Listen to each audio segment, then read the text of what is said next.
teacher having the last class of the day is always something the newer teachers always get. Since I've come to Dublin as of September, that's fair enough. Again, Patrick McDevitt, my first career. I love. By the way, I do love the title of this. Plotting the evolution. But I've also said it's choosing first and plotting the evolution, revolution, and transformation.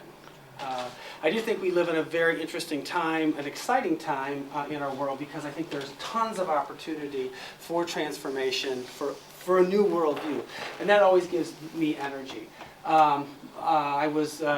First of all, I'm a Catholic priest. I'm a Vincentian, which is a community that follows Vincent de Paul, who was a revolutionary, who was also a person who brought together an army of people to effect change. He didn't care what you were or who you were, as long as you were about mission to effect change for the poor. He didn't, and that was new for the 17th century. Roman Catholic, wow. Which I still think his philosophy has a lot to offer our world. So I was first ordained a priest, and I was in a parish, and I loved working with the community, and I thought I'd do that for the rest of my life, because my community, the Vincentians, didn't think I was smart enough to be a teacher. All right, fair enough. I wasn't that crazy about school. Boom. So after 3 years of working in a parish, I was asked to teach at a college. And I'm like, you're kidding. And my superior said, you're my first draft choice. And I knew for a fact that he had asked 10 other people. And I couldn't believe this. I was a young priest, and I said, you're lying to me. He said, no. He says, you were really the guy we really wanted. Well, I reluctantly went in to do teaching in college, and I loved it. And what I loved about it was I saw it as a place to effect change, okay? And so since 1989, I've been in higher education, but I always say I've kind of been born out of time when it comes to education, because I'm kind of a cynic when it comes to higher education, all right? And again, I taught for 12 years at DePaul University in Chicago, which is the largest Catholic university in the country. They'll say the world, not true.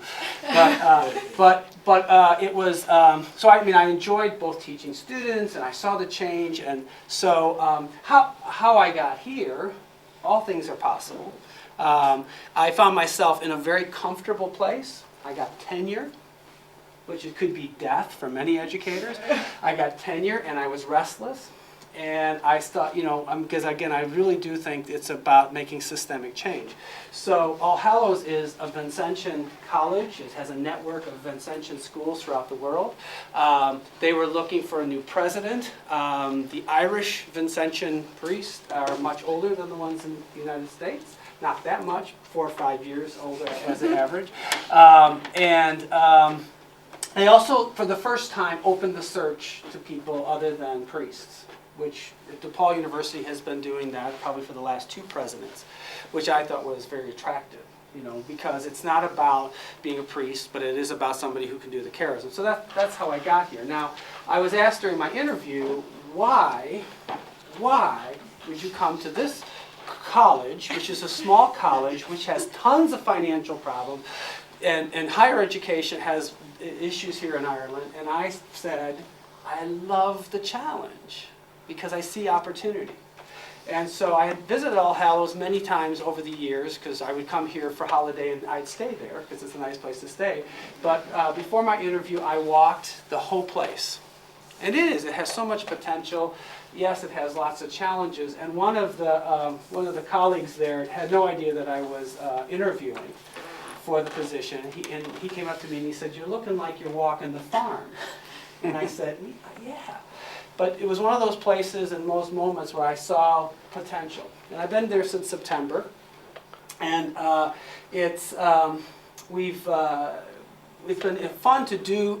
First of all, I think it's a fun time in Ireland to be in higher education for this reason. Like the United States, government is pulling out of third-level education. That's not, we were seeing that in the United States, in the state I was in. Here, the government is pulling out of third level education. Personally, I'm saying, praise the Lord, All right, because because when you got government in education, because my experience being with me, politicians think they know education, but they don't. So it's an exciting time because we have to rethink how we do the business. I sit on the Hallows is linked to Dublin City University, and I sit on the Board of Governors there. And again, they're asking the same questions, and they're good questions. We're saying, how do we do business at Dublin City University? Well, not dependent on government money, but how, and I think it's forcing educators to have a business model. This nice little strategic plan, it's this National Strategic Plan for Higher Education, popularly known as the Hunt Report, if you've heard of it. It's a very good strategic plan to a certain extent. Hunt is an economist, and he basically talks beautifully about forcing educators to look at consolidating. Yeah, brilliant, because you'll see, not only here but throughout the world, we duplicate so many of our services. So that our programs be in line with national objectives, so that we educate a population that will actually be able to engage in the enterprise. I think that's all great. The only thing that I disagree with the Hunt Report is bigger's better. Big, get these, put all these universities together and just bigger. Well, as an educator, many students, not every student can make it through a big college. I talked to my first year students at Hallows this September, and it was a lot of fun. I said to them, I went to a small college like this, and I would have never made it through the DePaul University, where I taught for 12 years in graduate education. I would have never made it. But a small college helped me develop the skills I needed to be a student, and then I found myself going to bigger universities for my master's and PhD. Okay, so I really believe that there should be many different models, but we should have a strong business plan. My education, my background has been, after I earned my PhD in 2000, I was asked by DePaul to do an outreach program in Colorado. Now, Chicago, you know where Chicago is. It's like, some 3,000 miles away is Colorado. And DePaul is an urban university, and they asked me to do an educational program in leadership and policy studies in 3 rural communities that were poor. Also, I'm a psychologist and a priest. I thought to myself, what do I know about leadership and policy studies? But again, it was a job, and it was the job that was offered to me, so I took it. But what was great about that experience was we had 12 students in 3 rural communities, and this was a master's program, and it was a field-based program in policy. So what that means is, and instead of the traditional papers people had to do, we actually did projects in the community to affect change. We had them work what we call the 4 sectors. Usually we call the 3 sectors, but we're saying 4 sectors, which included churches, bringing in rural communities. Now, I'm a city guy, and even myself, coming in these rural communities in Colorado, that's a whole different culture. These people pack guns, at least in Chicago, we don't pack guns. We're not supposed to pack guns. They could pack guns legally. But we were working with government, nonprofit, business, and churches to affect change. But again, working with students, again, it was theory and practice. It really converted me to what's the potential for education. I'm a big believer in community-based service learning, where I'm pushing that at Hallows. Now, what does that mean? From the time a student walks in, every class, we put them out in the community. Now, we have degrees like philosophy, theology, English, and one I'm missing, leadership and nonprofit management, and personal development. But all of those, and any of those subjects, there are community issues that bring people in. So we have 3 principles: social justice, which helps move people from narcissism to empathy.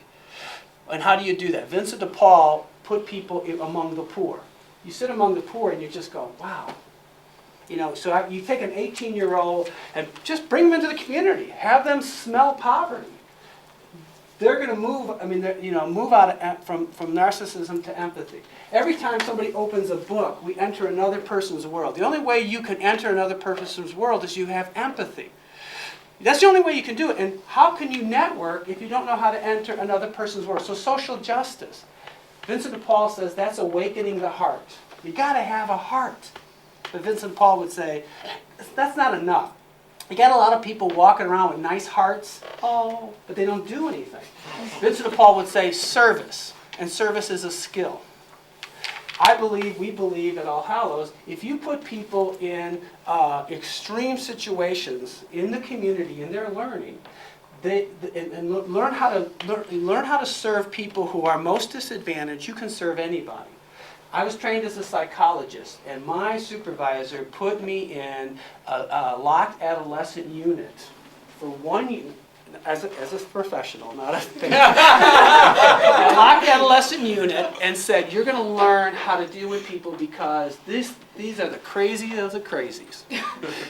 That's when you have and you develop skills. Once you learn how to do, you know, at least for us, how to serve people who are most in need, you can serve anybody.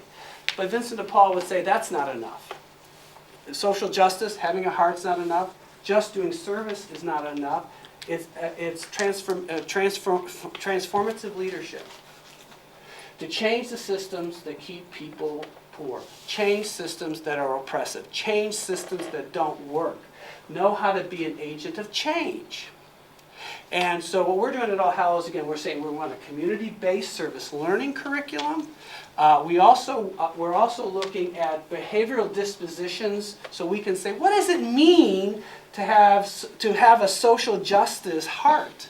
What does it mean to know service? I mean, because I'm a psychologist, behavior's everything. And also Adler is one of my philosophers, and he says it's all behavior is meaningful. What are the behavioral dispositions for leadership? And you can't, again, how do we help people be effective leaders? If you have a heart, you know how to serve people interpersonally, and you know how to affect change. So one of the things what I'm really committed to, I'm committed to, and Hallows is committed to, and even Dublin City University is committed to, and I only speak for myself. I'm not going to speak for institutions. I believe that education is effective when it's in the community. It takes a community to form people, to train people. Why I'm cynical with higher education is it's so often been the ivory tower, or it's been it's pulled away from the community, or this is one of my, or we have the photo ops. We pretend like we're in the community. Take the picture, and it's in our newsletter. I mean, when I was in Colorado for 3 years, at the end of 3 years, the university said, we really need to move on. And I said, move on from what? We're just getting started. Well, funding, and the energy had gone out, okay? And this is not, my old former institution is not any different than others. But I think, we need more and more in higher education to be committed to the community. And to, and again, I can teach some things, but I can't teach everything. And again, as Kingsley was saying, that skill of networking is a learning. That's learning. And besides community-based service learning, I'm very big on, All Hallows was started in 1842, and it was a seminary that sent out missionaries, Irish missionaries, to the world to serve the diaspora. And that lasted till 1980. If you go to Dublin and ask people about All Hallows, they'd say, is that where, is that North Dublin? You go to Los Angeles, which a lot of the graduates are. It's internationally known outside of Ireland. Okay. Now All Hallows has changed since in the 1980s. We are now a college. It's not a seminary. We're a small college. Again, small, but we're also linked to a bigger university, which we have, I think, the best of both worlds. But we're also committed to study abroad. You know, we've done some, but I believe too, as many people have remarked here, the leaders of the future have to be international. They have to be. They got to know how to act within international waters, if you will. And again, I'm saying that All Hallows has always been international, and we're going to continue, and we're going to strengthen that. The last thing is, and it was brought up, I've already begun talking to our undergrads about it, is taking a year to do international volunteer service. Because I said it gives you that experience when you go for a job. Okay, and the Vincentians, we're a very large international. We're in 43 countries throughout the world, and we have all kinds of these volunteer programs. So you can graduate and be in a teaching position the next month. You know, and I'm saying I want to have record numbers of people who are in post-graduation volunteer, and again, most of it's international. Okay. Now, again, there are some Irish volunteer programs here. I've already been talking with our colleagues at DePaul about bringing, you know, American students to do some of their volunteer stuff here. You know, because again, the cross-fertilization of ideas and all that. So, I think the conversation about education is changing. I do think the national strategy is kind of pushing the conversation in a good way. I really do, forcing us to do a business model. It's really helped me as president of All Hallows to use it and say, you know, the Hunt report's saying consolidate, because again, educators like anybody, you know, well, we like it this way and it's nice, yeah, but it's not cost effective. And if it's not cost effective, it means we could put that money to something else, you know. So it's a very exciting time. I've been here since September. I visited Ireland many times since I was in high school. I never thought in the world I'd ever come here. However, I'm really glad to be here. I've loved it. Even my dear mother, who's still, you know, because she's in Chicago, she said, I can tell that you're happy, you know. And I did love my old job, but I think this is an exciting place to be right now. And I appreciate the opportunity. Raymond and I have already begun plotting. Matter of fact, I went to the Diaspora meeting, the big one downtown. I bet you there, Kingsley. Tim O'Connor introduced us, and it was my fourth day here. Okay, and then I met Raymond, and we've been plotting. Raymond has been involved with our college, and again, I appreciate the opportunity. Of meeting all of you, and I've enjoyed the conversations here immensely. So, I will give you the.